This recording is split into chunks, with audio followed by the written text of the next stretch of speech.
Welcome to the Highlights from Ukraine podcast, your daily audio summary of the latest news reported in the Ukrainian media. We would really appreciate if you could give us a 5-star rating and leave a glowing review in the app where you are listening to this podcast. My name is Artem, and here is the news. 191 days less the Russian invasion of Ukraine. The G7 countries agreed to impose a price cap on Russian oil, which should reduce Moscow's oil revenues and weaken its ability to finance the war against Ukraine, reports Ekonomichna Pravda.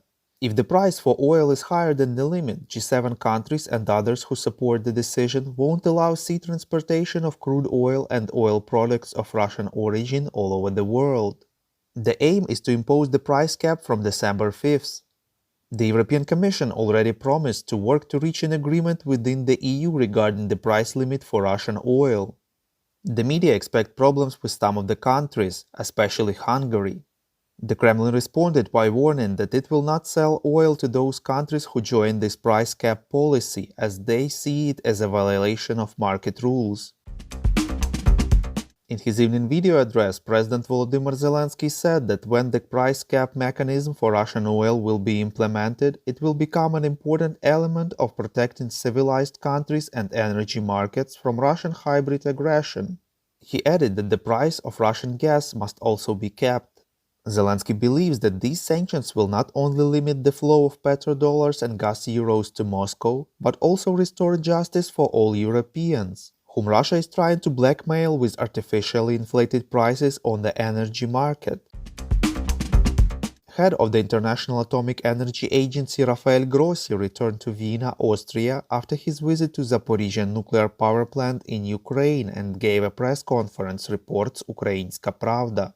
He confirmed the information released prior by the Ukrainian side that the Russian occupiers withdrew at least part of their forces before the visit of the organization's mission to the power plant. At the same time, Grossi said that the Russian forces remained there but were unavailable for talks with the representatives of the mission. The Director General of the agency denied that the activities of the mission at the Zaporizhzhia nuclear power plant were influenced by Russian representatives. Grossi informed that out of 15 members of the mission, 6 remained at the nuclear power plant. He added that the International Atomic Energy Agency plans to leave 2 experts at the site as a permanent mission. Grossi announced that he will present mission's report to the UN Security Council next Tuesday, September 6.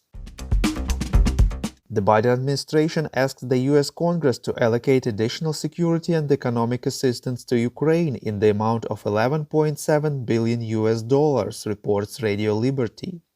According to the media sources of The Hill, the White House is asking Congress to approve $4.5 billion for military equipment and Pentagon resupply, $2.7 billion for defense and intelligence assistance for Ukraine, and $4.5 billion for budgetary support for the government of Ukraine.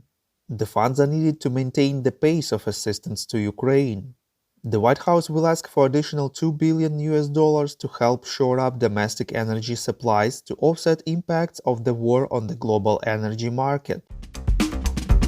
The General Staff of Ukraine informs that fighting continues along the entire front line, reports Union.